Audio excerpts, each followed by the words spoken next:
नमः शिवाय। जय सच्चिदानंद। जय सच्चिदानंद। सबसे पहले मैं सभी पार्टिसिपेंट्स का हार्दिक स्वागत करता हूं। आज का विषय है मित्रों, ऐसा विषय है जो हमारे जीवन में अवश्य बदलाव लाएगा। स्वीकार का सिद्धांत और अभिप्राय।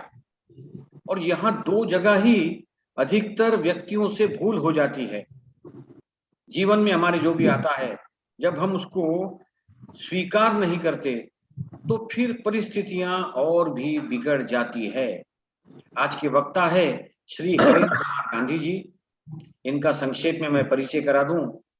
हरेंद्र जी डिफेंस से जुड़े हुए हैं। इंडियन एयरफोर्स में इन्होंने अपनी सेवाएं दी हैं और अभी भी मिलिट्री कैंप, मिलिट्री स्कूल से जुड़े हैं। डिफेंस के साथ साथ ये अपनी स्वयं की दो स्कूल है जहां अपना योगदान देते हैं, जो नेहा बेन चलाती हैं। ये हमारा सौभाग्य है कि स्वीकार का सिद्धांत के लिए हमें आज अनुभवी वक्ता हुए। हरेंद्र सर, आपका हार्दिक स्वागत। Over to you sir. Thank you very much. जय सच्चिदानंद आप सबको। जय सच्चिदानंद। आज का जो विषय है स्वीकृति।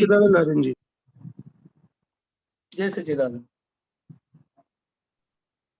दादा भगवान की जो सबसे फेमस बुक है the secret of holistic living, जिसको इंटरनेशनली बहुत लोगों ने सराहा है, उस बुक का जो सबसे पहला चैप्टर ही है वो है स्वीकृति।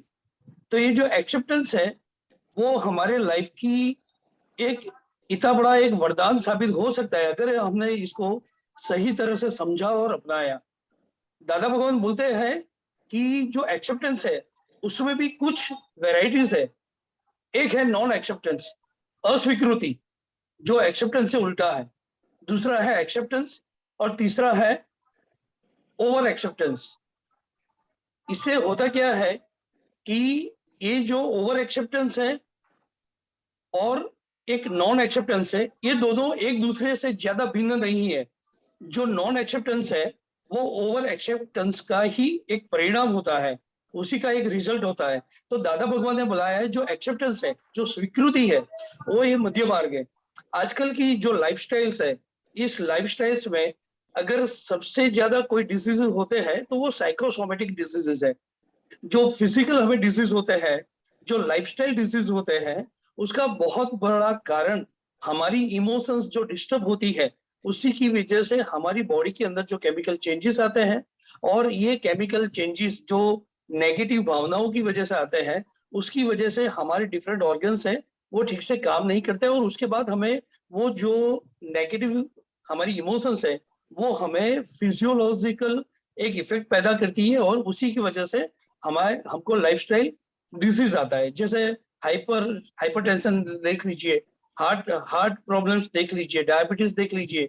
बहुत सारे ऐसे जो डिजीज है वो लाइफस्टाइल डिजीज है। वो हमारे खान पान की जो एक सिस्टम है, उससे ज्यादा रहन सहन की एक सिस्टम से इससे ज्यादा अगर वो प्रभावित होती है, उसका जो मूल कारण होता है वो हमारी मानसिक परिस्थितियां होती है। और मैं ये मानता हूं कि ये जो एक्सेप्टेंस है वो आज के जमाने के लिए एक बहुत बड़ा एक वरदान साबित होता है अगर हम इसको समझते हैं और स्वीकारते हैं। दादा भगवान ने बोला है कि स्वीकृति आंतरिक परिवर्तन की एक ऐसी कला है जो स्वास्थ्य, व्यवसायिक परिस्थिति, पारिवारिक समस्या और बाह्य स्थितियों को बहुत हद तक सुधारती है। तो हमें तो सबसे पहले ये देखना पड़ेगा कि स्वीकृति ये है क्या, हम कैसे उसको एक्सेप्ट करें। तो नॉर्मली स्वीकृति क्या है कि स्वीकृति दो तरह की होती है। एक है व्यक्ति की स्वीकृति और दूसरा होता है सर्कमस्टेंसेस, यानी कि जो हमारी परिस्थितियां है, जो समय हम हमारे सामने है, उसमें जो अलग अलग परिस्थिति पैदा होती है, उसकी स्वीकृति। सबसे पहले स्वीकृति करने से सबसे पहला आपको फायदा ये होता है कि आप स्ट्रेस फ्री हो जाते हैं।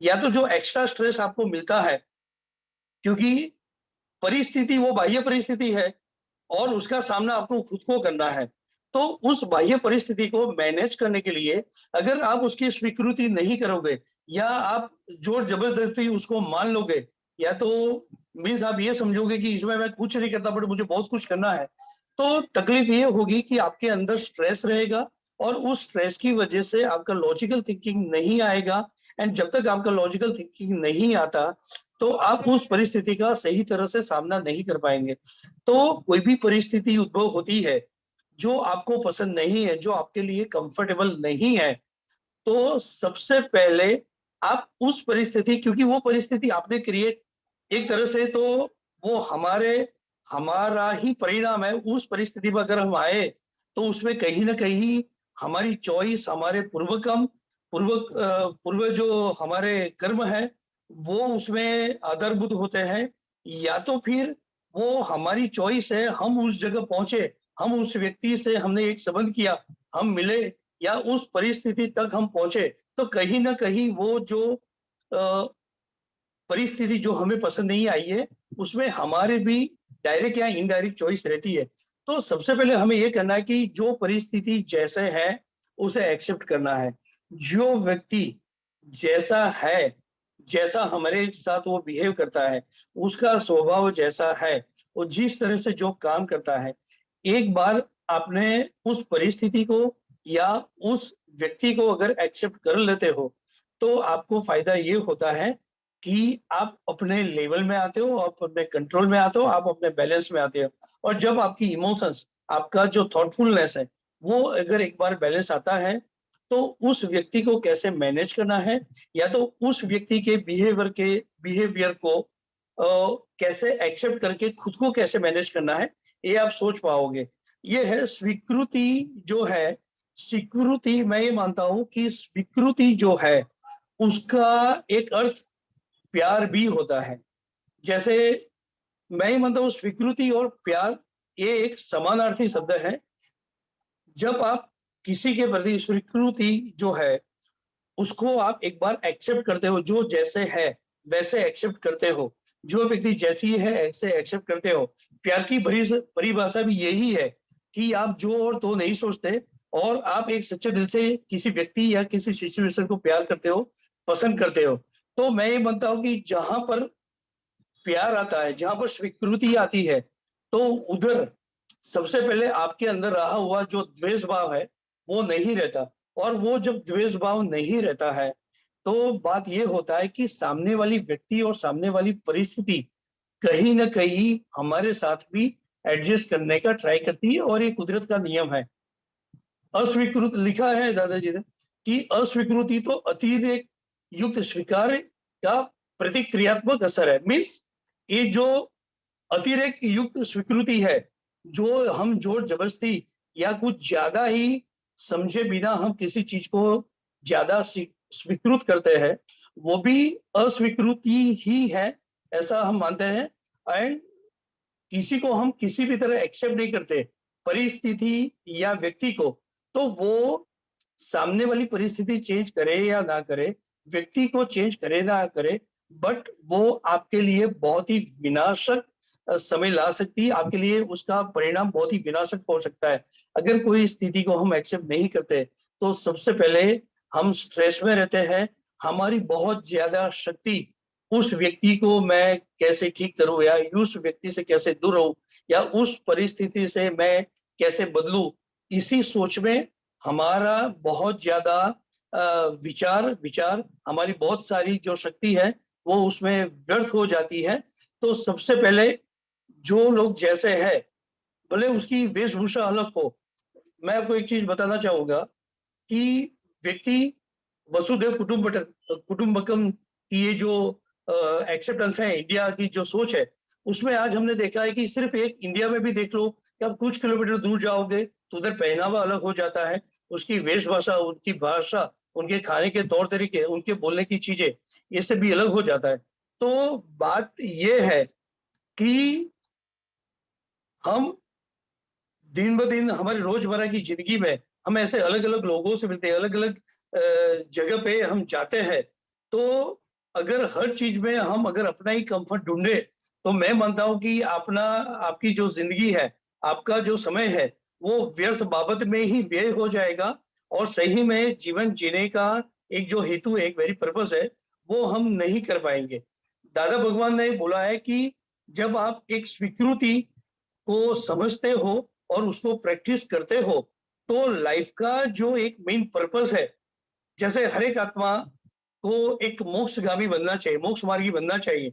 हमें हमारा जो एक अल्टीमेट नॉलेज है, वो अगर हमें पाना है, तो ऐसी छोटी-छोटी चीज़ों से बाहर निकलना बहुत ज़रूरी है। विविध वेशभूषा, फर्नीचर, चीज वस्तुएं, रहन-सहन है और ये सब जो चीज है बहुत ही छोटी-छोटी है, बट इसको हम छोटी-छोटी चीज को अगर अस्वीकार करते हैं, तो ये हमारे लिए बहुत ही खतरनाक परिस्थिति ला सकते हैं। सर हम नेक्स्ट स्लाइड पे जाएंगे।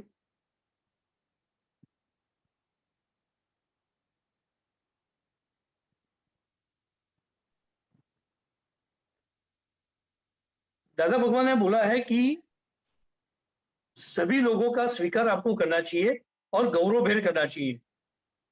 हम अपने जीवन में पत्नी, बच्चे, व्यावसायिक साथी, पड़ोसी, सहकर्मी, लाभ नुकसान आदि हम अपनी योग्यता के अनुसार प्राप्त करते हैं।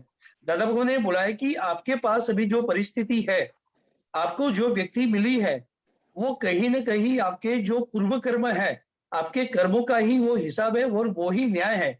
जो जिस परिस्थिति में आप हैं और जो लोग आपसे मिले हुए हैं, वो कहीं न कहीं आपके पूर्व कर्म का ही परिणाम है और वो ही कुदरत का न्याय है। तो जो कुदरत के न्याय है, उसके साथ हम खिलवाड़ करने से अच्छा है, उसी को एक्सेप्ट करें और उसी के साथ द्वेष भाव न रखते हुए प्रेम भाव रख के हम उस परिस्थिति को, उस व्यक्ति को अनुकूल होने का ट्राई करेगा, तो बात ये होगा कि जो प्रतिकूल परिस्थिति है और प्रतिकूल व्यक्ति है, कहीं न कहीं कुदरती वो हमारे अनुकूल होने का ट्राई करेगी।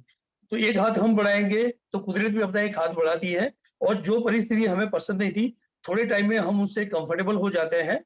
और इसका एक बहुत अच्छा एग्जाम्पल मैं चंद्रकांत सर के साथ एक बार मैं बात कर रहा था, तो इन्होंने विकृति को कैसे समझा और अपनाया और इस वजह से उनको कैसे एक अच्छा समय, एक प्रतिकूल समय में भी वो कैसे अपने आप को अच्छी तरह वो समय को पसार कर पाएंगे, वो मैं बताना चाहूंगा। Sir with your permission, Chandrakant sir अभी जहाँ रहते हैं उससे पहले कोई एक जगह पे रहते थे, तो थोड़े बहुत दिन रहने के बाद उनके जो हाउस ओनर थे, कहीं न कहीं छोटी-छोटी बातों पे इनको तंग करते रहते थे, कंप्लेन करते रहते। लाइट बिल ज़्यादा आ गया तो आपकी वजह से आया, पानी वेस्ट हो गया तो आपकी वजह से, कुछ गंदा हुआ तो आपकी वजह से। मीन्स वो घर मालिक ऐसे थे कि कोई भी परिस्थिति, कुछ भी गलत हुआ, कुछ भी हुआ, चाहे हुआ या नहीं हुआ, बट अगर 2-4 दिन में एक बार अगर चंद्रकांत सर या उनकी फैमिली को अगर वो ब्लेम ना करे, वो टोक-टोक ना करे, तो उनका चैन नहीं पड़ता था।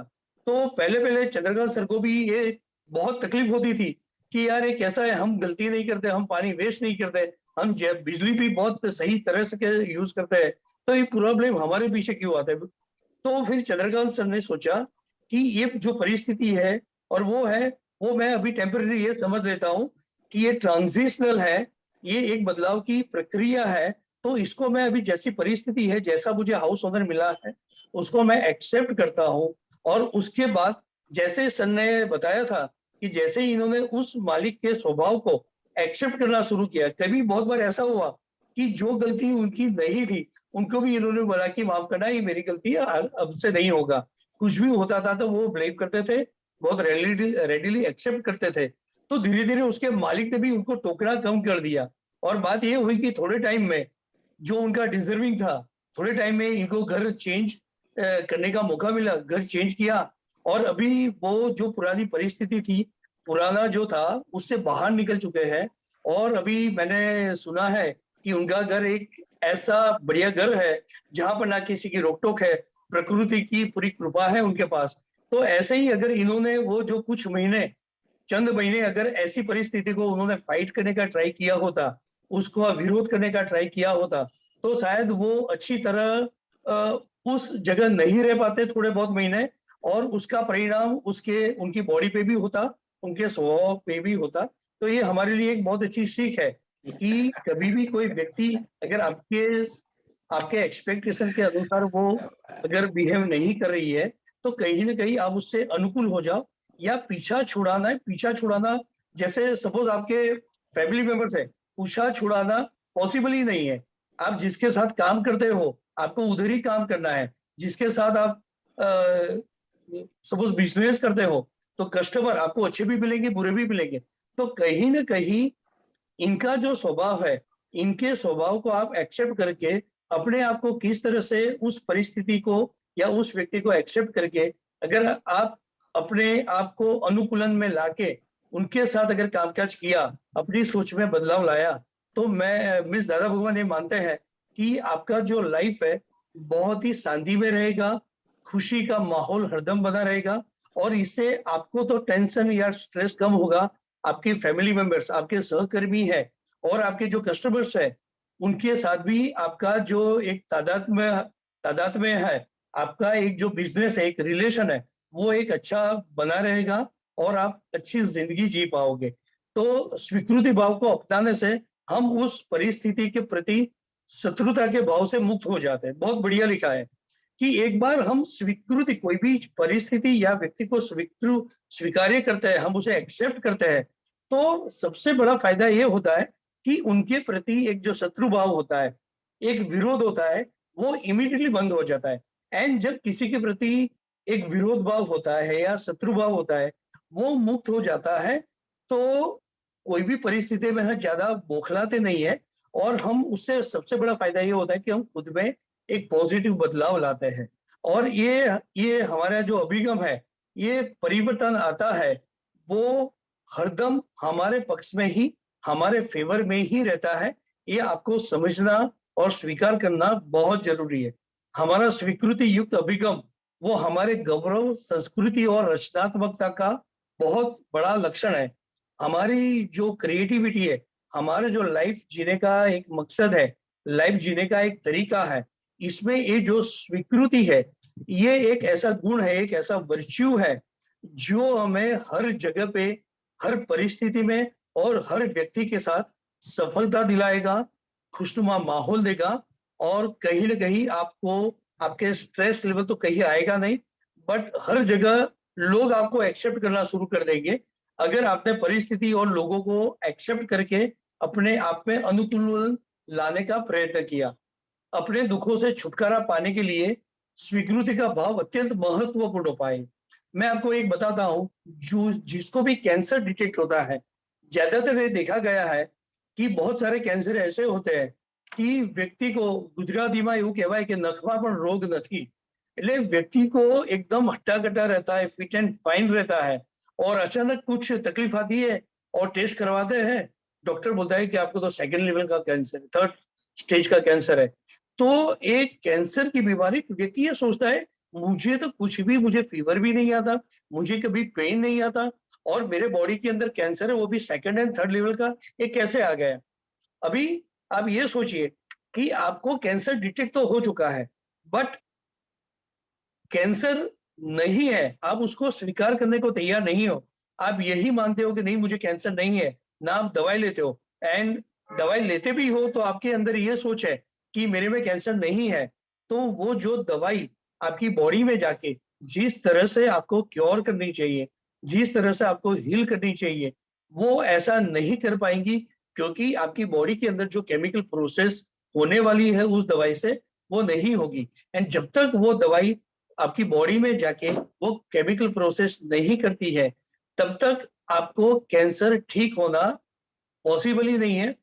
इसीलिए अगर हमारी बॉडी में, अगर हमें कोई दुख आया है, हमें कोई डिसीज हुआ है, तो ये सबसे पहले बहुत जरूरी है कि आप उसको एक्सेप्ट करें और उसके साथ फिर उसका ट्रीटमेंट कराएं। उसके लिए उस डिसीज से कैसे दूर हो सकते हैं, उस डिसीज को कैसे क्योर हो सकते हैं, उसके जो उपाय है, उसको चित्त को शांत रखें, मन को शांत रखें, और उसका अगर आप एक सही तरीके से मैनेज करेंगे, तो आपका वो दुख भी दूर होगा और आपका डिजीज भी क्योर होगा।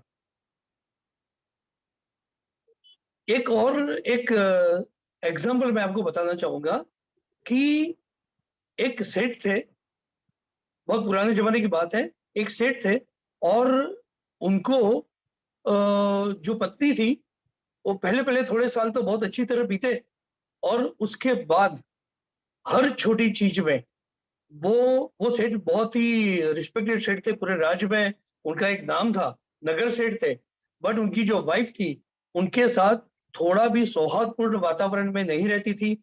हर चीज में 24/7 इनको टोक टोक करती थी, इनको जलील करती थी, और ना इनको ठीक से खाना परोसती थी, ना इनको शांति से अपना बिजनेस करने देती थी, ना उसकी किसी भी तरह वैल्यू रखती थी। उनके अगर सपोज उनके रिलेटिव्स भी है, उनके कस्टमर भी है, उनके आगे भी उनका अपमान करने का एक भी मौका मिले वो छोड़ती नहीं थी। वो फेडअप हो गए थे और वो एक ऋषि मुनि के पास गए, और इन्होंने बोला कि स्वामी जी मुझे ये बताइए कि मैं इस राज्य का नगर सेठ हूँ, यहाँ पर मेरी इतनी इज्जत है, लोगों मैं इतना अच्छा बिजनेस करता हूँ, मैं लोगों को रोजगार देता हूँ, मैं लोगों को फायदा पहुंचाता हूँ, इतनी मैं चैरिटी करता हूँ, मेरा इतना मान सम्मान है, पूरी फैमिली, पूरा कुटुंब और पूरा राज्य मुझे मानता है। तो ऐसा क्या है कि मेरी वाइफ हरदम मेरा अपमान करती है, उपहास करती है, मेरी मजाक उड़ाती है और मुझे जलील करती है, मुझे हरदम तकलीफें देने का ट्राई करती है, तो ऐसा क्यों? तो यहाँ पर दादा भगवान ने बोला है कि पूर्व जन्म के हमारे जो कर्म है वो हमें सही में छोड़ते नहीं है, और हर कर्मों का हमें जवाब देना पड़ता है। तो ऋषि मुनि ने बताया कि ये तो बहुत सालों से चली आ रही परंपरा है, और ये जो आपका है वो अभी का नहीं है, ये पूर्व जन्म का कर्म थे।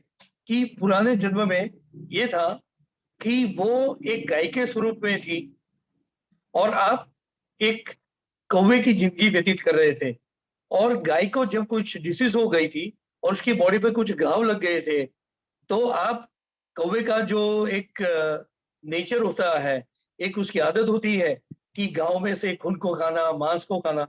तो आप कौवा होने की वजह से गाय के उस घाव में से चोंच मार मार के आप खाते रहते थे, उसका खून चूसते रहते थे, और इसकी वजह से गाय एक तरह से कुछ कर नहीं पाती थी, और आप उसका पूरा लुत्फ उठाते, और उसको आपने बहुत जल्द हैरान किया था, बहुत ही तकलीफ दी थी।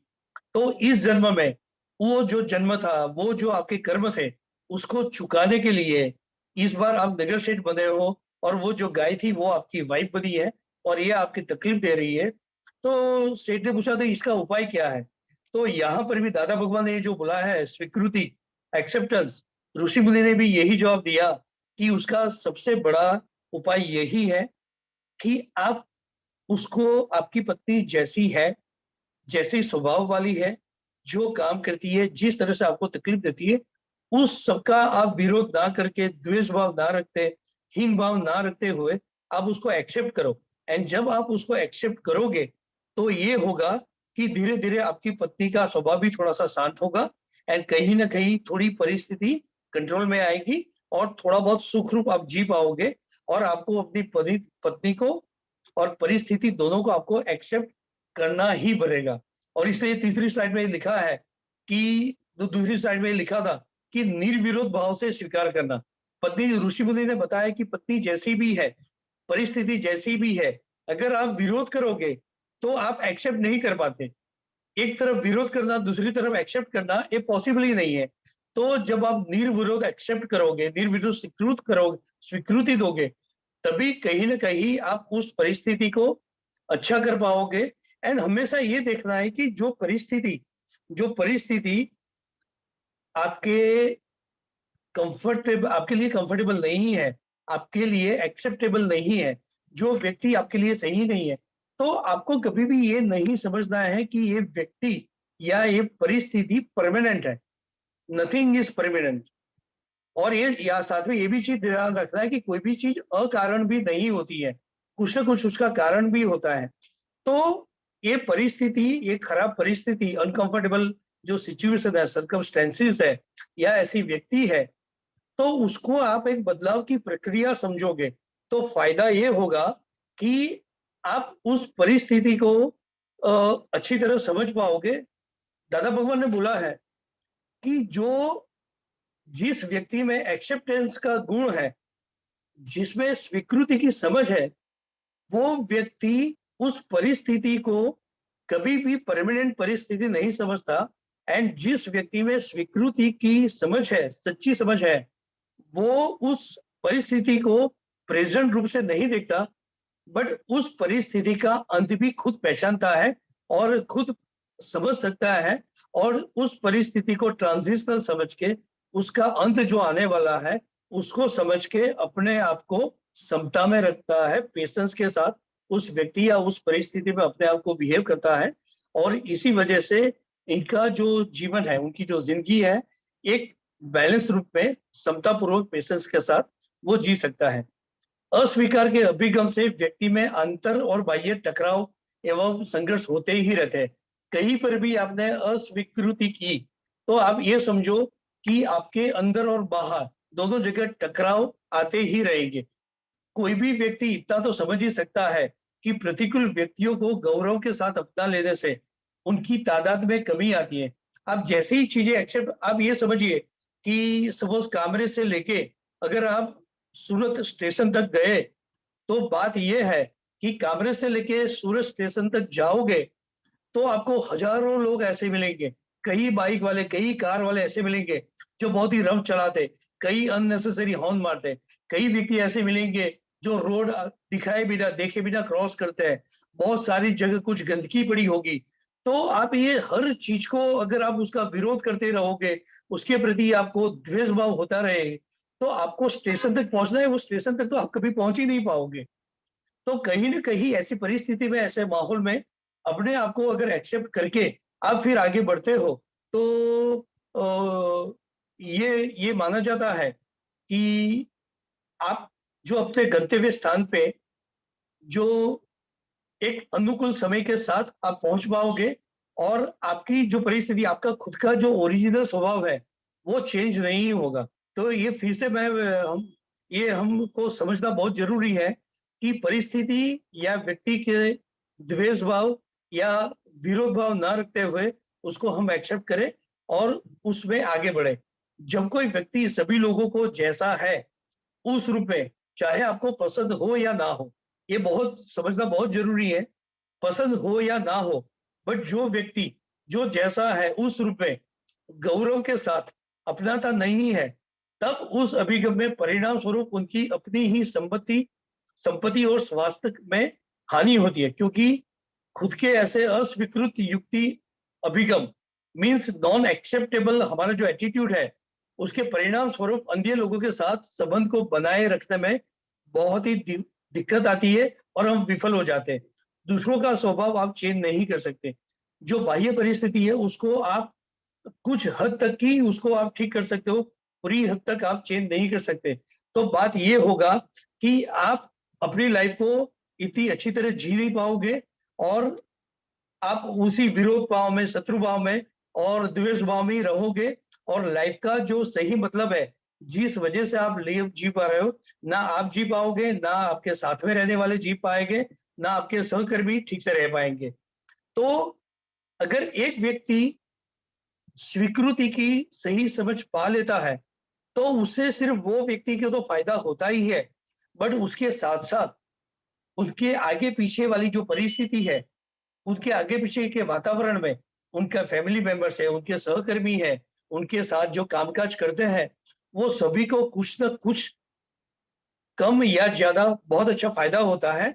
और स्वीकृति की सच्ची समझ के साथ जो व्यक्ति जीता है वो सिर्फ अपनी जिंदगी को तो अच्छा करता ही है, बट साथ में वो बाकी लोगों की जिंदगी के भी बहुत ही अच्छा एक पॉजिटिव प्रभाव डालता है और कहीं ना कहीं दूसरों की जिंदगी भी वो बेहतर करता है। स्वीकृति कोई व्यवस्था नहीं है। आपको ये समझना बहुत जरूरी है कि कोई भी चीज को, कोई भी व्यक्ति को आप एक्सेप्ट करते हो तो आप ये मत समझो कि वो आपकी मजबूरी है या व्यवस्था है। वो कभी भी कोई आदमी आपसे प्रतिकूल है, आपकी तरफ गलत बिहेव करता है, आपको नुकसान पहुंचाता है एंड आप उसको एक्सेप्ट कर लेते हो, तो आप कभी भी अपने आप को ये मत समझना, या कोई व्यक्ति आपके गलत बिहेव को या आपकी गलत चीजों को एक्सेप्ट करता है तो आप भी कभी ये मत समझना कि वो उसकी मजबूरी है, वो उसकी व्यवस्था है। वो एक्चुअली उसकी एक समझ है, संतुलित समझ, बैलेंस थॉट प्रोसेस है स्वीकृति भी की समझ है, और इसीलिए वो विपरीत व्यक्ति और विपरीत परिस्थिति को वो एक्सेप्ट करता है। हमारी व्यग्रतापूर्ण या विकट दशा के लिए बाहर से जिम्मेदार लगने वाले लोगों को शांत भाव से स्वीकार करके हमारी ऐसी बुरी दशा के लिए जिम्मेवार गहरे और असली कारण के लिए चिंतन करना ही सच्चे अर्थ में स्वीकृति भाव माना जाता है। दादा भगवान ने ये बहुत ही बड़ी एक समझ दी है कि कभी भी जो गलत परिस्थिति आती है या गलत व्यक्ति हमारे साथ भिड़ता है, तो हमें सबसे पहले उसका विरोध नहीं करना है, बट हमें वो सोचना है, उसके रूट कॉज तक जाना है कि इस व्यक्ति के साथ, अगर ये व्यक्ति मेरे साथ ऐसा बिहेव कर रहा है, या इस व्यक्ति ने मेरे साथ ऐसा चीटिंग किया, या ये परिस्थिति में मेरी ये हालत हो गई, तो उसका असली कारण क्या है। हम महाभारत को याद करेंगे तो जो स्वीकृति का सिद्धांत है, एक्सेप्टेंस है, वो सबसे पहले अगर कहीं पर ये बात हुई थी तो वो महाभारत का जो युद्ध था कुरुक्षेत्र में, जब अर्जुन ने कृष्ण भगवान को बोला कि मैं युद्ध करना नहीं चाहता, वो ये था कि तब कृष्ण भगवान ने अर्जुन को समझाया कि ये जो परिस्थिति है और ये जो लोग जिसके साथ आप युद्ध करने जा रहे हो, वो ऑटोमेटिक नहीं आई है। आपको किसी ने उठा के यहाँ कुरुक्षेत्र की भूमि में नहीं डाल दिया है। कौरव अगर खराब थे और पूरा जो उनका राज्य था उन्होंने ले लिया था, तो कहीं ना कहीं पांडव भी अपना हक जमाना चाहते थे। अगर पांडवों अगर अपने हक के लिए नहीं लड़े होते तो क्या पता ये महाभारत ही नहीं होता।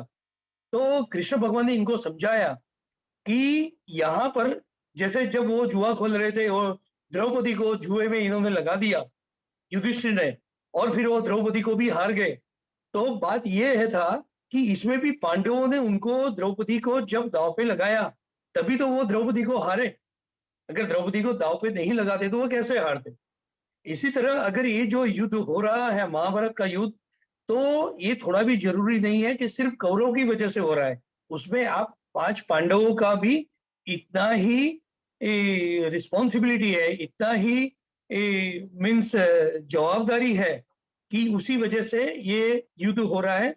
तो जैसे उन्होंने बोला कि पार्थ चढ़ाओ बाण युद्ध एज कल्याण, तो इन्होंने फर्स्ट टाइम स्वीकृति की समझ अगर पूरी दुनिया ने किसी को दी थी तो कृष्ण भगवान ने अर्जुन के माध्यम से उस परिस्थिति और उस लोगों को अपने ही लोगों के साथ लड़ने की जो परिस्थिति आई थी उसको स्वीकार करने की समझ दी थी।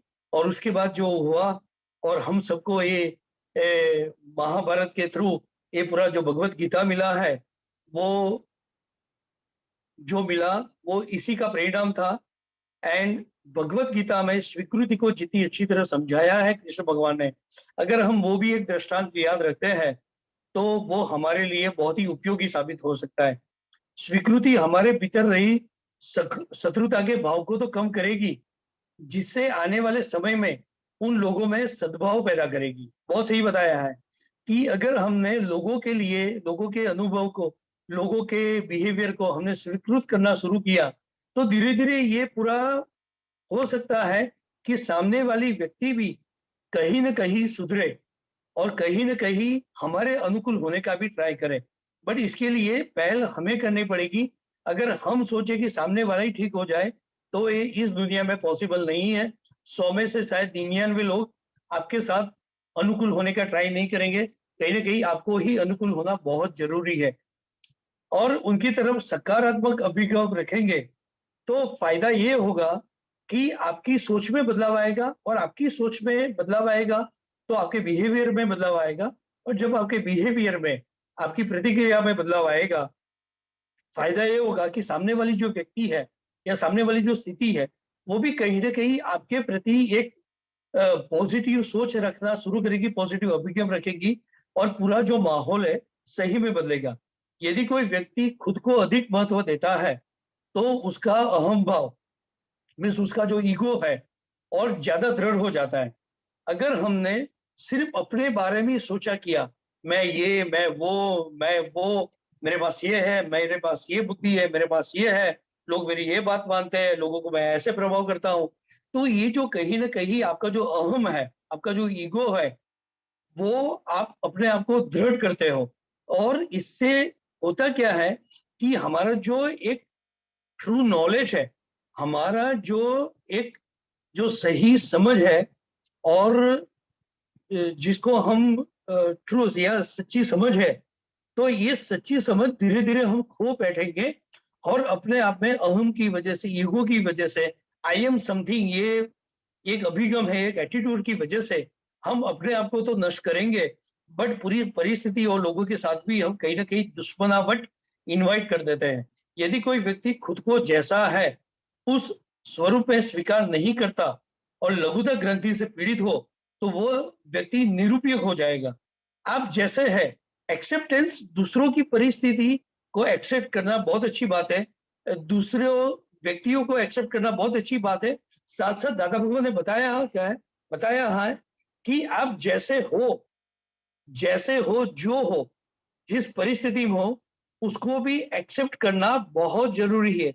जब आपने अपने आप को भी सेल्फ एक्सेप्टेंस, आपकी जो सर्कमस्टेंसेस है, आपके आगे पीछे जो लोग हैं, और आप खुद जिस तरह से जिस परिस्थिति में रह रहे हो, जैसे रह रहे हो, उसको एक बार आपने एक्सेप्ट करना शुरू किया, तो आप कहीं न कहीं समाज के लिए और दूसरों के लिए भी उपयोगी रहोगे।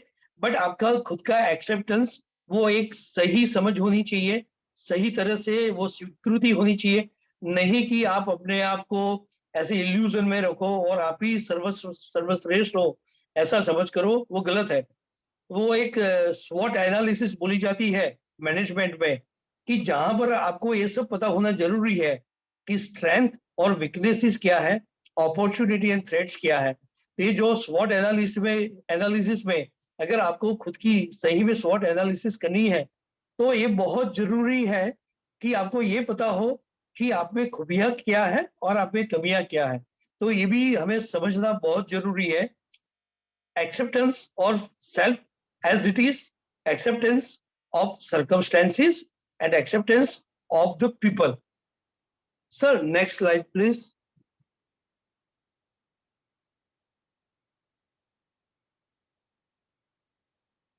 सबसे बड़ी स्वीकृति अगर इस दुनिया में कोई है, तो है मृत्यु। सब लोग, जो भी व्यक्ति जिंदा हुई है, पैदा हुई है, उनका मरना तो कंपलसरी है। जिसने जन्म लिया उसका मृत्यु तो निश्चित है। हर एक धर्म में, हर एक सोच में, हर एक पंथ में बताया गया है कि जन्म और मृत्यु है, इसको आप टाल नहीं सकते हो। तो बात यह है कि जन्म और मृत्यु को तो हम टाल नहीं सकते, बट जन्म के मृत्यु के बीच में जो हम जीवन जी रहे हैं, तो कहीं ना कहीं आप ये मत समझिए, बहुत बार ज्यादातर लोग, हम भी उसमें से कम नहीं है, हम सब हमारे शरीर को ही हमारी आत्मा समझ लेते हैं। शरीर और आत्मा, दादा भगवान ने बताया कि दो भिन्न भिन्न चीज है। आत्मा शरीर के अंदर जो है वो टेम्पररी है, आत्मा अमर है, शरीर अमर नहीं है। तो कहीं ना कहीं ये जो हम इस शरीर के अंदर हमारा आत्मा आया हुआ है, तो ये हमारा टेम्पररी रेसिडेंस हम इसको समझ सकते हैं। और आत्मा आत्मा का जो प्रोग्रेस है, आत्मा को मोक्ष मार्गी बनाने के लिए ये जो मनुष्य जीवन हमें प्राप्त हुआ है, बहुत सारी अच्छे कर्मों के बाद ये मनुष्य जीवन प्राप्त होता है।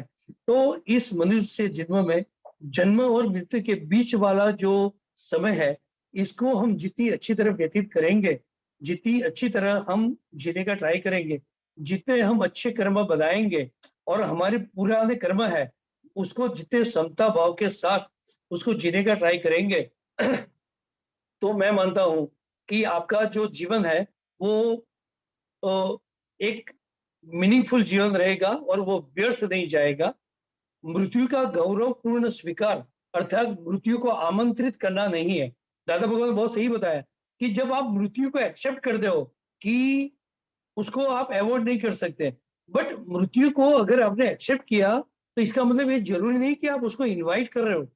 मौत तो जब आनी है तब आएगी।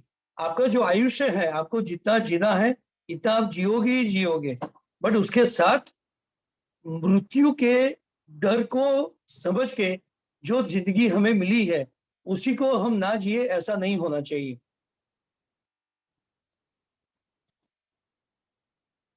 तो just minute,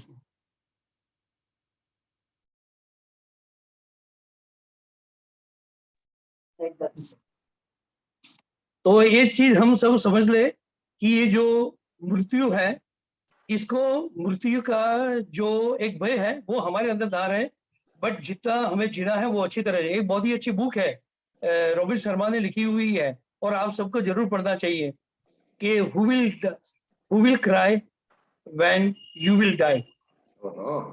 sir next slide please.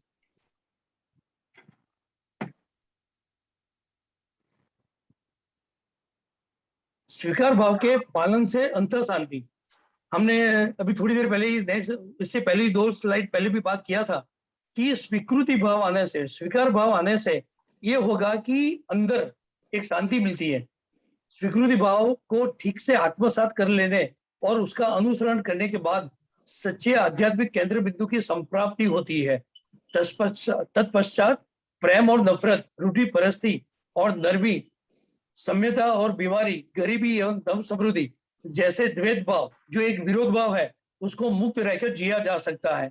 हमें किसी भी प्रकार की परिस्थिति में, किसी भी प्रकार की व्यक्तियों में, और हमारा जो एक समता भाव है, एक बैलेंस थॉट प्रोसेस रखना बहुत जरूरी है।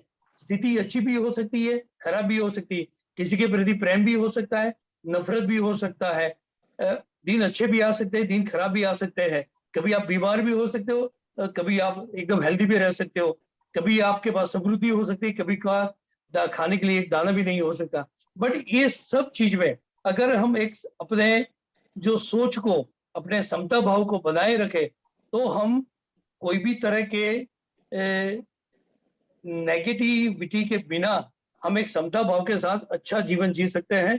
और ये सब चीजें, ये जो हमें जो स्वीकृति का हमें जो सिद्धांत दिया है, और बाकी ये जो हमें जिंदगी जीने की एक सोच दी है, तो ये जो हमारे गुरु है दादा भगवान, तो दादा भगवान ने ये जो हमें सोच दी है बहुत जरूरी है। गुरु बिना ज्ञान नहीं, ये हम सब जानते हैं। तो ज्ञानी पुरुष दादा भगवान ने बोला है कि प्राप्त संजोगों के साथ अच्छा तालमेल बिठाकर सामंजस्य पूर्ण तरीके से निपटान करना, ये आपके लिए बहुत जरूरी है। दूसरी चीज, आपके साथ जो परिस्थिति बनती है, दादा भगवान के शब्दों में बोले तो बोलते कि जो हुआ सो न्याय। मीन जो परिस्थिति आपके साथ घटित हुई है, जो हो रही है, जैसे व्यक्ति मिली है, उसको आप कुदरत का न्याय समझ लेंगे तो आपको तकलीफ नहीं होगी। मेरी लाइफ में एक बार मैं एक ऐसा पेश आया था जब मैं बहुत ही खराब परिस्थिति में जी रहा था, तो मुझे एक वकील ने बहुत ही अच्छा सेंटेंस दिया था। इन्होंने बोला था कि हरेश भाई, एक चीज आप याद रखना, तो आपको तकलीफें नहीं आएगी, तकलीफ आएगी तो आप समतापूर्ण रह पाओगे। आपको जो पसंद है, आप जो चाहते हो, ऐसा अगर होता है तो आप इसको हरि कृपा समझना। एंड आप जो चाहते हो, आप जो पसंद, आपको जो पसंद है, ऐसा नहीं होता है, आपकी चाह से विपरीत कुछ होता है, तो आप इसको हरी इच्छा समझना। और सर, मैं आप सब लोगों को ये बताना चाहता हूँ, जब से ये सोच मेरे में आई, तो वो जो मेरे पुराने दिन थे, वो मेरे जो मेरी लाइफ के सबसे टफेस्ट जो एक टाइम था, वो मैं बहुत ही अच्छी तरह समतापूर्वक रह के उस परिस्थिति से बाहर हो सका और एक अच्छी जिंदगी जीने का मैं प्रयत्न कर सका। और तीसरी बात है कि प्राप्त को भुगत, अप्राप्त की चिंता मत कर। दादा भगवान ने बोला है, आपके पास जो है आप उसी में खुश रहे। ऐसा नहीं कि डेवलप करने को मना किया है, बट जो आपके पास है उसी को अगर आप भुगतोगे वही अच्छा है। और अप्राप्त की चिंता करके जो आपके पास है, अगर आप उसका भी मजा ना लो, तो फिर इस जीवन जीने का कोई मतलब नहीं है। Sir next slide.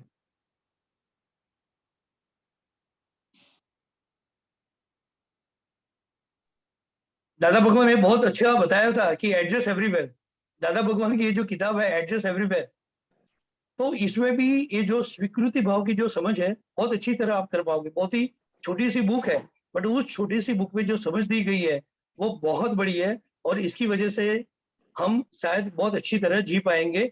ये स्वीकृति की समझ लाना इतना इजी नहीं है, but at the end of this one topic मैं एक चीज आप सबसे बताना चाहूंगा, और मैं खुद वो ट्राई करना चाहूंगा कि अभी से लेके नेक्स्ट 24 आवर्स तक, अभी से लेके नेक्स्ट 24 आवर्स तक हम कुछ ऐसा करें, व्यक्ति, कोई भी व्यक्ति, चाहे वो आपके घर में हो, आपके बाहर हो, परिस्थिति कैसी भी आए, सिर्फ 24 घंटे के लिए, आप इसको होमवर्क भी समझ सकते हो, ये नेक्स्ट 24 घंटे के लिए हम हर एक परिस्थिति को, हर एक व्यक्ति को हम जैसा है ऐसे ही एक्सेप्ट करें और हम उसमें अपना अनुकूलन साधने का प्रयत्न करें।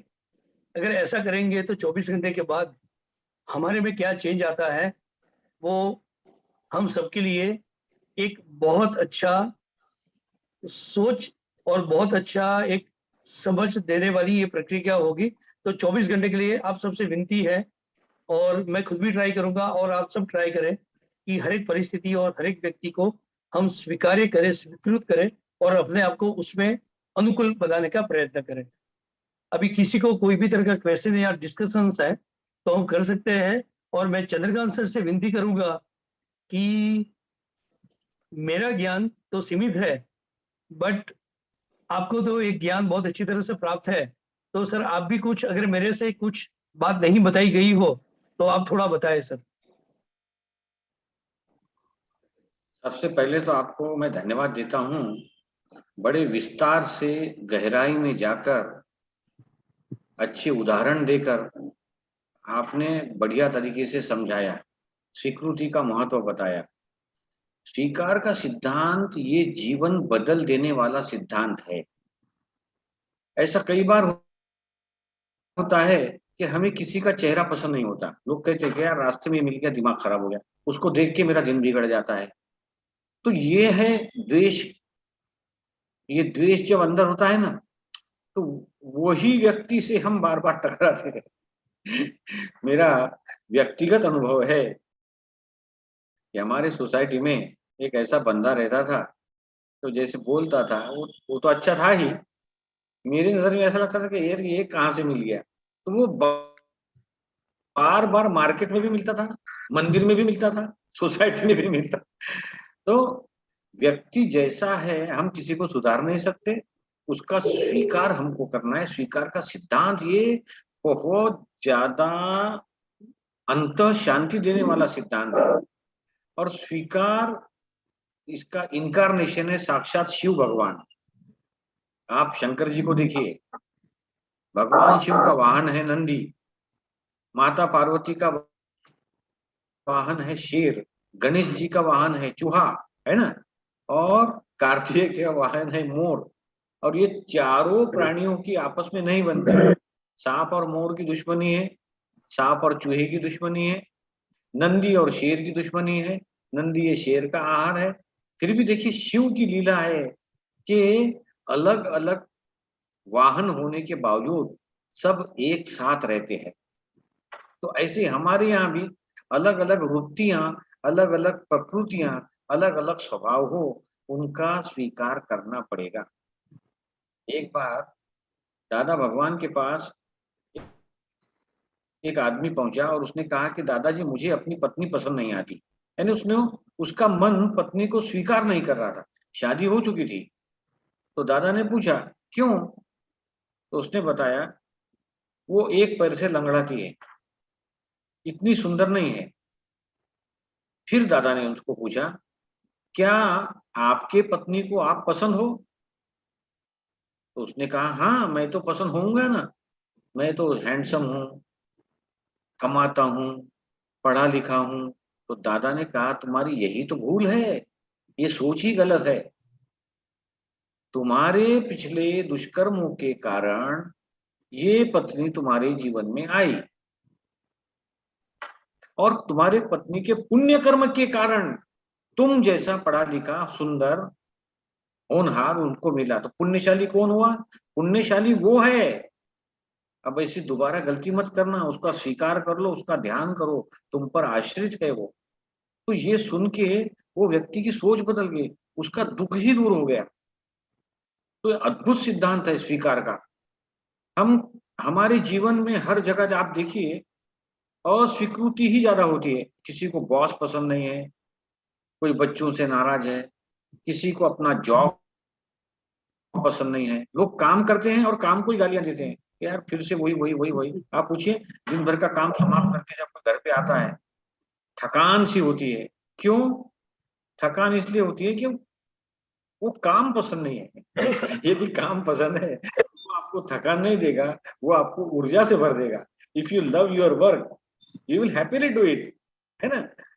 जैसे शिक्षक है, अब उसको पढ़ाना पसंद ही नहीं है, तो उसको कहाँ से एंजॉय करेगा? उसने स्वीकार नहीं किया है पेशे को, अपनी जॉब को। तो जॉब को, लोगों को, परिस्थितियों को, बीमारियों को, सबका स्वीकार होना चाहिए। बड़े विस्तार से समझाया हरियाणा गांधी सर ने। मैं बस इसमें कुछ ऐड ही करूंगा।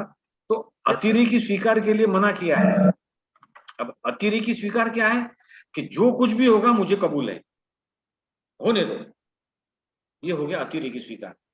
अतिरेकी स्वीकार नहीं करना है, और अस्वीकार भी नहीं करना है कि नहीं ये तो मुझे चलेगा ही नहीं, मैं करूंगा तो यही करूंगा, दूसरा कुछ करूंगा ही नहीं। तो ये जो स्वीकृति का मार्ग है, ये मध्यम मार्ग है। मध्यम मार्ग। अतिरेकी स्वीकार भी नहीं है और अस्वीकार भी नहीं है कि नहीं मुझे तो आप नहीं चाहिए, मुझे आप बिल्कुल पसंद नहीं हो, ऐसा भी नहीं है। और ऐसा भी नहीं है कि आपकी हर बात मुझे पसंद है ना? तो ये मध्यम मार्ग है। तो ये स्वीकारने से परिस्थितियों में बदलाव आता है। देखिए कोरोना का हमने स्वीकार किया, तो कितने हिंदुस्तान ने कितने बढ़िया तरीके से उसको डील किया। परिस्थितियां बदल गई। स्वीकार ही नहीं करते, जहां स्वीकार का सिद्धांत नहीं था, जहां कोरोना को स्वीकार नहीं किया गया, वहां ज्यादा मौतें थी। ये कुछ नहीं, क्योंकि जो स्वीकार नहीं करता है वो क्या कहता है? कुछ नहीं होगा, कुछ नहीं होगा, कुछ नहीं होगा। जो स्वीकार करते हैं वो फिर हल ढूंढने में लग जाते हैं। नहीं ये समस्या है, हमको इसका हल ढूंढना है, पहले समस्या को स्वीकार तो करें, समस्या को समस्या समझे तो सही। तो मेरे ख्याल से समय की मांग तो यही है कि हम सब पार्टिसिपेंट के साथ चर्चा करें। अगला समय जो है, अगला टॉपिक जो है अभिप्राय, वो भी बहुत सुंदर टॉपिक है, लेकिन सर उसको हम अगले सेशन में रखेंगे, कहीं किसी और समय रखेंगे, क्योंकि आज के दोनों सेशन जो है ये बहुत सुंदर सेशन था स्वीकृति का, इस पर हम थोड़ी चर्चा कर लेते हैं। तो मैं आपसे निवेदन करता हूं कि आप लोग अनम्यूट हो जाइए और अपने तरीके से कुछ कहिए, या आपका कोई प्रश्न है तो पूछिए। मुकुंद दाहोद जी जुड़े हैं हमारे पास, मुकुंद जी सोनी दाहोद से। जय सच्चिदानंद। अपनी तरफ से कुछ कहिए साहब। जी सर। जय सच्चिदानंद। बरदास महात्मा। ये आपसे ये सब सुन के सर आज काफी हृदय जो है वो अच्छा महसूस कर रहा है। और जैसा कि आप जानते हैं हम ज्ञानी लोग जो हैं वो हमेशा समस्या से जुड़े रहते हैं जी। ये जो स्वीकृति परिस्थिति है सर, उसमें मेरे साथ ये समस्या होती है कि जैसे मैं शिक्षक हूँ, हमेशा काम करता रहता हूँ, अपने विद्यार्थियों से, अपने सहकर्मियों से, और बाहर भी कई बार परीक्षाएं लेने के लिए जाना होता है जी। तो हर समय मुझे हमेशा ये महसूस होता है कि परिस्थितियां मेरे हमेशा खिलाफ हैं। हर जगह मेरे साथ संघर्ष लगा हुआ है। अब क्योंकि मुझे दादा के शब्द का परिचय है तो मैं वहां ज्यादा बहस न करते हुए उस परिस्थितियों को झेल जाता हूँ। ये जो झेलना है वो मेरे लिए डिफिकल्ट हो जाता है। दूसरा, कई बार ये झेलने के दौरान मैं उन संघर्ष में भी उलझ जाता हूँ। और सबसे ऊपर मुझे ये पता है कि भाई मुझे निर्दोष दर्शन करके अपने अवगुणों को कम करने का प्रयास करना चाहिए। जी। निर्दोष दर्शन करता हूँ तो हर जगह, जैसे मैं 3 जगह गया तो 3 जगह मुझे ये लगता है कि तीनों जगह मैं अपना दोष ढूंढूं तो मुझे हमेशा ये चीज खाई जाती है, मैं ऐसी क्या कमी है। ये सब जगह मुझे संघर्ष से गुजरना पड़ता है। संघर्ष से गुजरना के साथ होता है कि मैं ही इसमें आ रहा हूँ और दोष दर्शन करने बैठता हूँ, तो अपने दोष ज्यादा ढूंढ नहीं पाता। तो क्या अपने दोष इसमें ढूंढ नहीं पाना, ये अब मेरा सैचुरेशन पॉइंट आ गया है और मुझे और ज्यादा ज्ञान की और ज्यादा समझ की जरूरत है? अगर ज्यादा समझ की जरूरत है सर, तो मैं आपसे हाथ जोड़ के विनती करता हूँ, मेरा मार्गदर्शन करिए। बस यही कहना चाह रहा था सर। सबसे पहले आपका बहुत बहुत धन्यवाद मुकुंद सोनी जी। बड़ी प्रामाणिकता से, पूरी ईमानदारी के साथ आपने अपनी बात रखी। आप शिक्षक हैं और मेरा पूरा विश्वास है कि आप विद्यार्थी प्रिय शिक्षक ही रहे हैं, क्योंकि देखिए आपके क्लास में सभी प्रकार के विद्यार्थी होते हैं, ओवर एवरेज, बिलो एवरेज और एवरेज, है ना। तो उन सभी का आप स्वीकार करते हैं तो आपको सभी पसंद करेंगे। कुछ शिक्षक जो है वो केवल टैलेंटेड अबव 90% वालों के टीचर्स होते हैं। जी सर। उनको वही बच्चे पसंद आते हैं और वो बच्चे अपने वो शिक्षक को पसंद करते हैं। तो वो जो सामान्य बच्चे हैं जिनको समझने में कठिनाई है, उनकी तरफ ध्यान कौन देगा? उनका भी स्वीकार करना जरूरी है, उनके तरफ भी उनके स्तर पर जाके, उनके लेवल पर जाके उनको समझाना है। अच्छा, दूसरी बात आपने कही आपके साथ टकराव होता है, ठीक है ना। तो टकराव का भी कारण यही है कि जब आप किसी को स्वीकार नहीं करोगे तो उसके साथ आपका टकराव अवश्य होगा। वेलकम लाला सर, जय सच्चिदानंद। जय सच्चिदानंद। हमारे मुकुंद भाई सोनी जी ने प्रश्न पूछा है, उसके जवाब की चर्चा चल रही है। तो जब स्वीकार नहीं करोगे तो उस समय टकराव होगा, और टकराव होने के कारण मन की शांति तो बिगड़ेगी ही, लेकिन परिस्थितियों में आपके सुधार भी नहीं होगा। वही परिस्थितियां बार बार आपके सामने आएगी, क्योंकि आपके द्वारा विरोध किया जा रहा है, आपके द्वारा एक द्वेष ने जन्म लिया है। तो वही परिस्थितियों को, वही लोगों को वो बार बार आपके सामने खड़ा करेगा। तो इसीलिए कहा है दादा ने कि आप उसको स्वीकार कर लीजिए। ये नहीं कहा है कि आप उससे प्रेम कीजिए, आप उससे नफरत मत कीजिए, आप उससे द्वेष मत कीजिए। आपको मान लीजिए एक्स वाई जेड कोई है, वो पसंद नहीं है। अब वो पसंद नहीं है तो उससे द्वेष करने की, उसको डांटने की कि निकल जाओ मेरे सामने से, अपना चेहरा मुझे मत दिखाओ, तुम आते हो मेरा दिन खराब हो जाता है, ये कहने के बजाय मौन रहे कि चलो बेचारा काम करता है, अब थोड़ी बहुत कमियां सब में है, नो बडी इज परफेक्ट, कभी ना कभी हमको कोई अच्छा व्यक्ति मिल जाएगा। होता है ऐसा अक्सर। तो देखिए हर जगह सिक्योरिटी वॉचमैन होते हैं। जी सर। वॉचमैन का जॉब आप देखिए, वॉचमैन को सुबह से लेकर शाम तक इतने जिल्लत का सामना करना पड़ता है।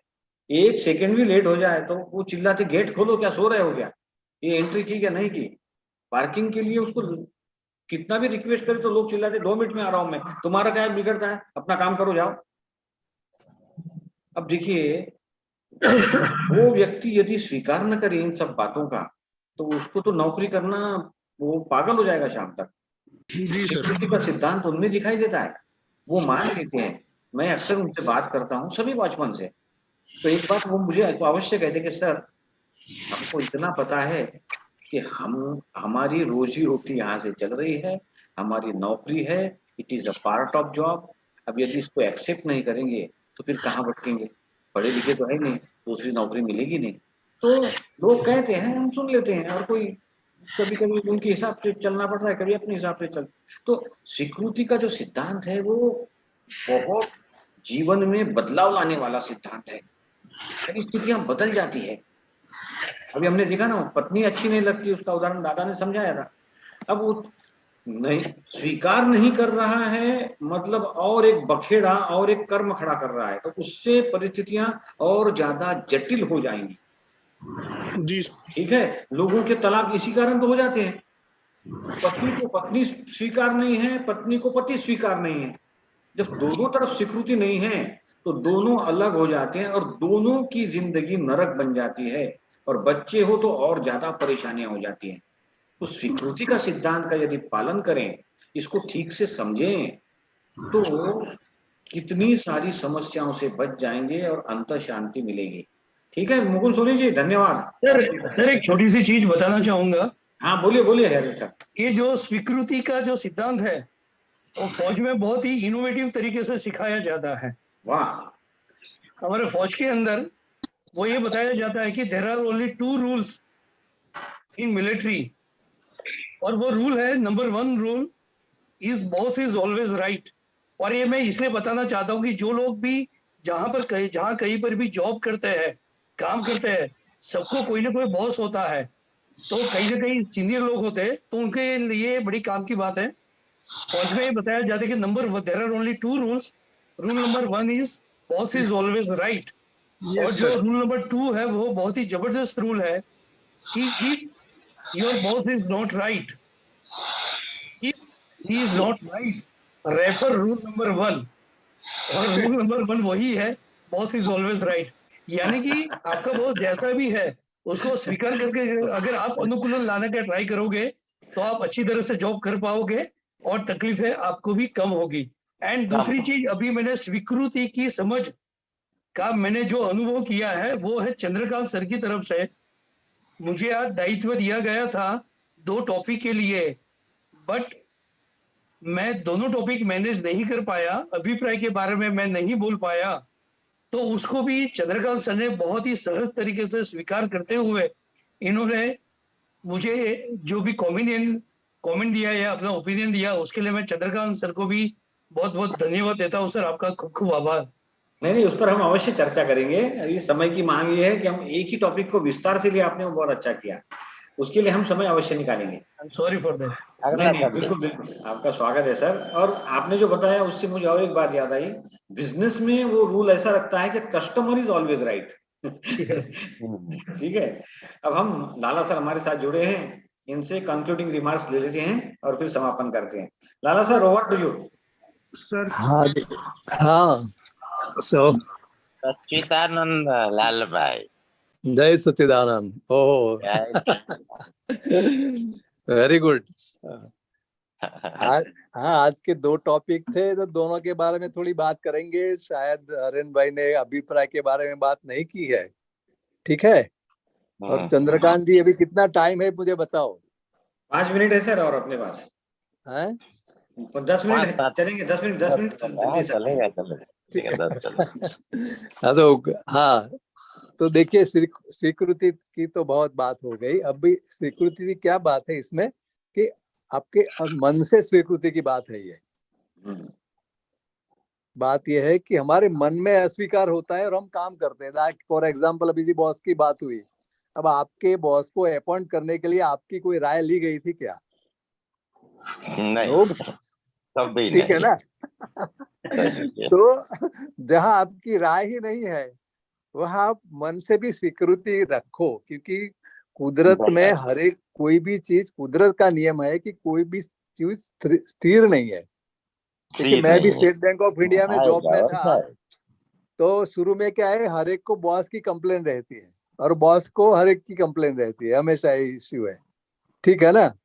तो ये मुझे शुरू में हमको भी ऐसा लगता था, फिर धीरे धीरे जब इसमें क्या है, आप हैरान कौन होता है? आप ही हैरान होते हो ना कि जहाँ आपका कोई बस नहीं है, आपका कोई वोटिंग नहीं है, उसके बारे में आप वोटिंग दे रहे हो, अभिप्राय दे रहे हो कि ये बॉस अच्छा नहीं है, मगर आपको किसने पूछा था?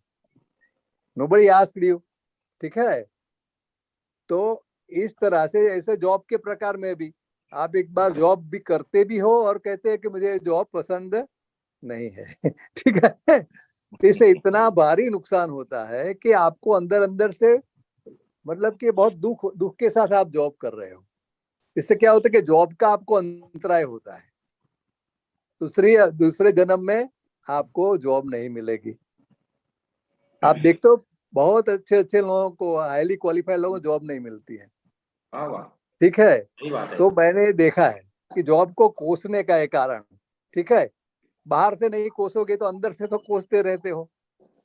तो ये सब इसमें स्वीकृति का सिद्धांत बहुत बड़ा अजीब मुझे लगा जब ये पुस्तक मैंने पढ़ी और दादाजी का भी सत्संग सुना कि कहीं जहाँ पर आपका कोई रोल ही नहीं, नोबडी आस्क्स यू, है ना, तो ये इससे बहुत सारी हमारी एनर्जी बच जाती है, वेस्टेज, लीकेज ऑफ एनर्जी, मानसिक एनर्जी, शारीरिक सब बच जाती है। तो उसका सेव होता है सब पावर और आपको बहुत आनंद होता है। फिर मैंने क्या देखा कि भाई दुनिया, दादाजी कहते कोई चीज आपको मानिए कि बॉस पसंद है तो भी बॉस टेम्पररी है, या तो आप टेम्पररी हो। तो मेरी 12 जगह पर बदली हुई ट्रांसफर, ठीक है, तब मैंने पता करा कि यार कोई भी बॉस 1.5 साल से ज्यादा नहीं रहता है, at least in my organisation. It was like या तो उसकी ट्रांसफर होगी या तो मेरी होगी, ठीक है। तो मतलब कि दुनिया में कोई भी चीज की चिंता मत करना है, और एक बार जब डिसीजन ले लिया तो भी वो फिर स्वीकृति करना है। ध्यान रखिए, शादी हो गई, फिर उसको उसके बारे में कुछ सोचने का ही नहीं है, ठीक है ना, नहीं तो बहुत बड़ा नुकसान होता है, राइट। तो इसके लिए हाँ, कि कई लोगों को ये समस्या होती है स्वीकृति के बारे में, राइट, कि आप दोनों तरफ से मार खाते हो, आपको नौकरी तो करनी पड़ेगी और अंदर से आप उसके प्रति अभाव रखते हो। ऐसी कई चीजें हैं, राइट, कि ये धंधा नहीं अच्छा है, ये वो नहीं अच्छा है, आप जो है स्वीकार करो, क्योंकि आपने, दादा क्या कहते हैं, दादाजी के पूर्व जन्म ने आपने जो भावना की थी उसके हिसाब से आपको सब मिलता है, ठीक है, और उसमें आपका पुण्य या पाप जुड़ता है। अगर पुण्य जुड़ा तो आपको भावना के अनुसार मिलेगा, पाप जुड़ गया तो भावना के विपरीत मिलेगा। और उसमें तीसरा फैक्टर होता है कि आप दूसरों को देखते हैं। अभी अब दूसरों को देखेंगे तो और ज्यादा आपको कंफ्यूजन होता है, क्योंकि तो आपने जो मांगा था मिला, आपकी हैसियत के हिसाब से मिला है। तो इसलिए स्वीकृति का सिद्धांत बहुत बहुत जितना सोचेंगे उस पर, इतना हर एक को अपने जीवन में से इससे फायदा मिलता ही मिलता है। मैंने देखा, मुझे तो बहुत फायदा हुआ है कि आप फिर आपकी कई एनर्जी बचने के कारण आप नए नए अच्छे अपने डिसीजन ले सकते हो कि अभी क्या करना है, अभी क्या करना है, नेक्स्ट फ्यूचर के बारे में। तो हो गया ठीक है। तो एक ये चीज है, और इसके साथ अभिप्राय भी जुड़ा हुआ है, ठीक है ना, कि अंदर से आपको अभिप्राय उसके विपरीत है, इसीलिए आपको ये स्वीकृत नहीं होता है, ठीक है।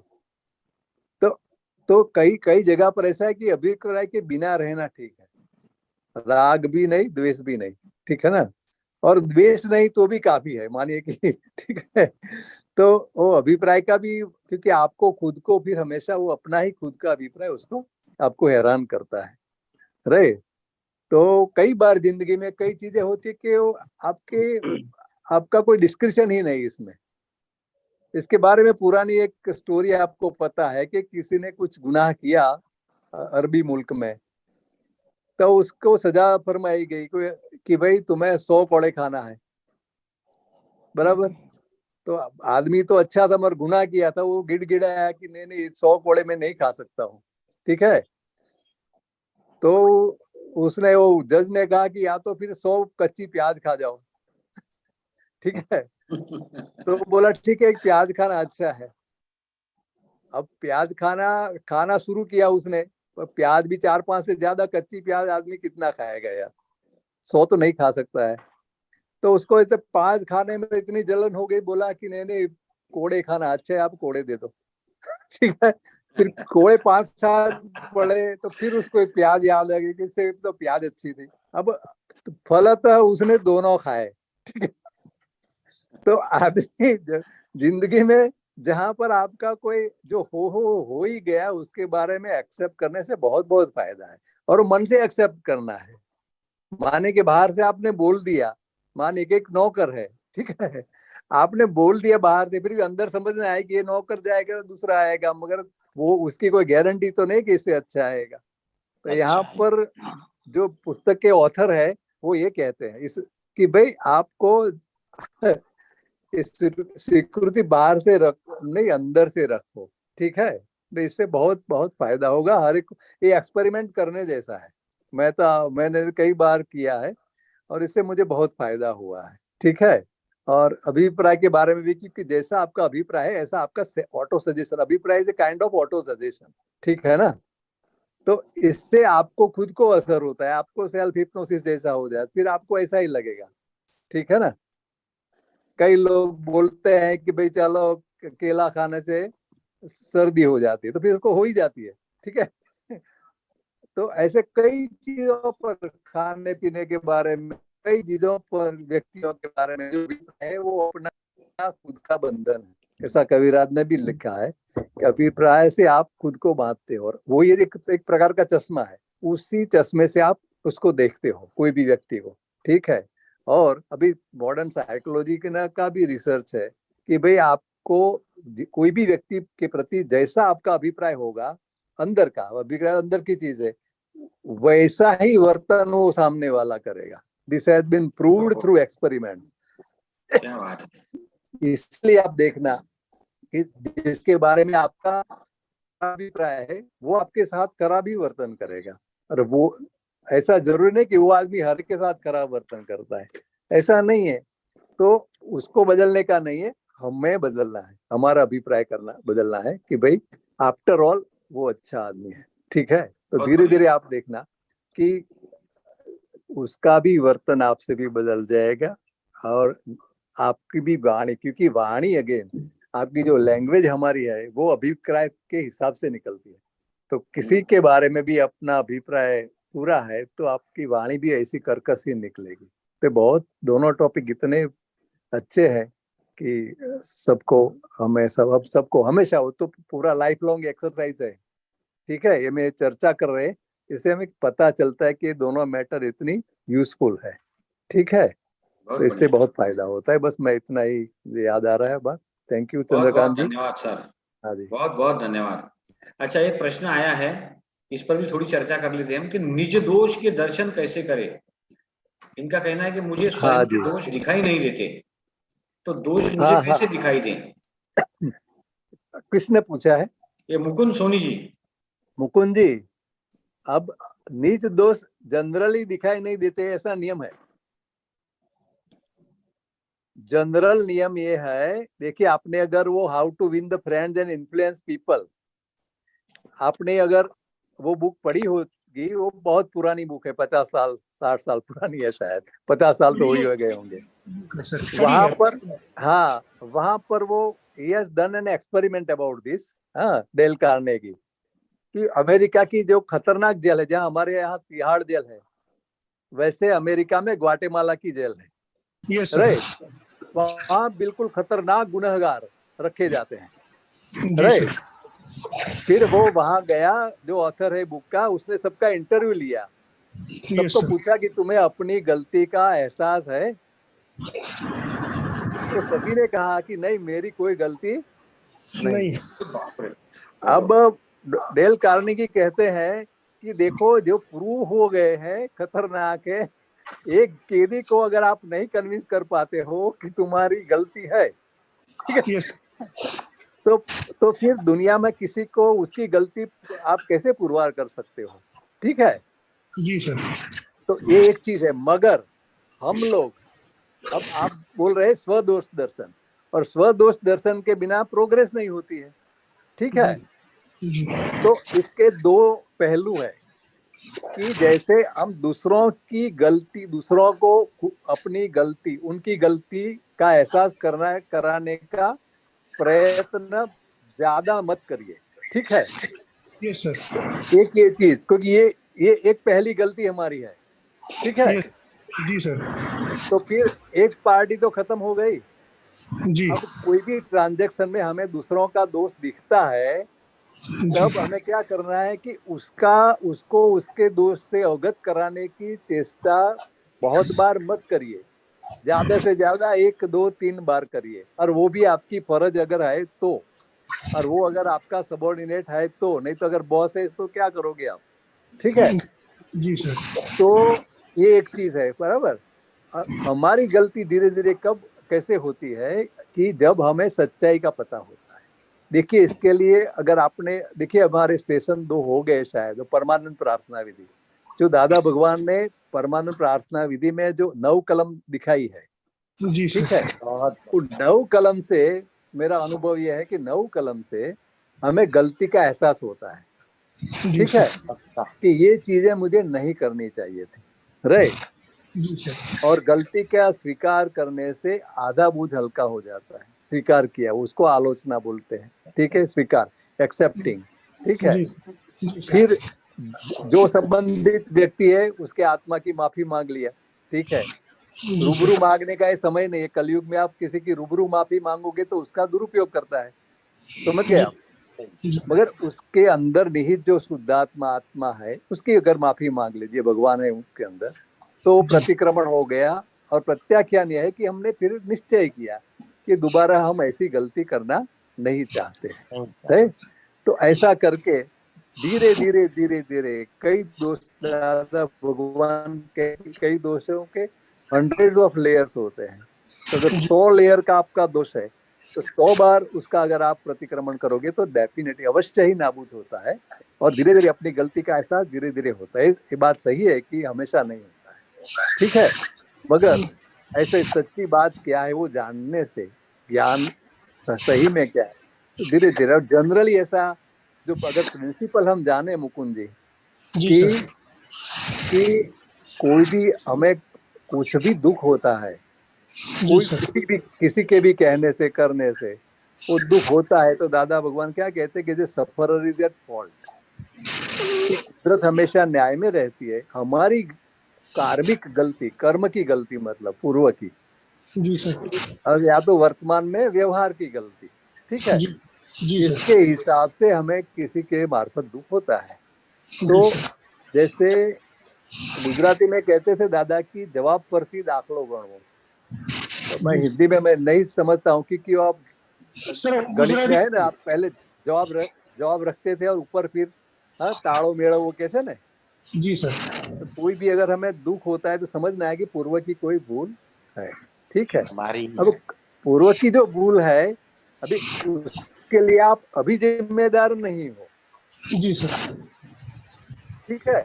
हाँ जी, किया था अभी दूसरे जन्म में आपको पता भी नहीं है, मगर डेफिनेटली हमारा कुछ हुआ है। तो इसके हिसाब से हम उसको क्या है जातु प्रतिक्रमण बोलते हैं कि एडहोक बोलते हैं, ठीक है। हाँ कि मैंने कभी भी पूर्व जन्म, क्योंकि मुझे पूर्व जन्म की कोई स्मृति है नहीं, ठीक है। और पूर्व जन्म में मेरा नाम मुकुंद बेबी नहीं था, ठीक है ना, मुझे पता ही नहीं है। मगर ये रिजल्ट आया, मतलब कि उस वक्त में उस जन्म में मैंने कुछ गलती की थी, तो वो हिसाब से अपने इष्ट देव से या तो संबंधित जो सामने वाले व्यक्ति है जिसके यहाँ दोष हमें दिखाई दे रहा है उसके आत्मा की माफी मांगने से धीरे धीरे हमें वो अपने ज्यादा से ज्यादा दोष दिखाई देने लगते हैं। और ऐसे आलोचना प्रतिक्रमण प्रत्याख्यान होने से इतना दिल को हल्का लगता है कि आप पूछिए मत। बहुत इससे हमारे फेस पर भी ताजगी आती है, मुस्कुराहट भी आती है। देखिए ज्यादातर लोग अभी हंस भी नहीं पाते हैं, ठीक है ना। कारण ये है कि पूर्व के ये सब चीजें हैं जिसमें डिसीजन लेना बाकी रह गया है, ठीक है। ठीक है मुकुंद जी, धन्यवाद, बहुत बहुत जय Sachchidanand sir. Thank you very much sir for wonderful explanation. अगला सत्र है हमारा परोपकार और कृतज्ञता के ऊपर। ये दोनों गुण किस तरह से हमारे जीवन को सुंदर बनाते हैं। मेरा आग्रह है आपसे, आप अवश्य जुड़िएगा। भूपेंद्र गोहिल साहब आप भी आइएगा। परोपकार और कृतज्ञता के अगले सेशन में विस्तार से बात होगी। अब समय की मांग है कि हम सेशन यहाँ समाप्त करें। सभी लघुत्तम भाव से जय सच्चिदानंद। अपना ध्यान रखिए, फिर मिलेंगे। Thank you very much.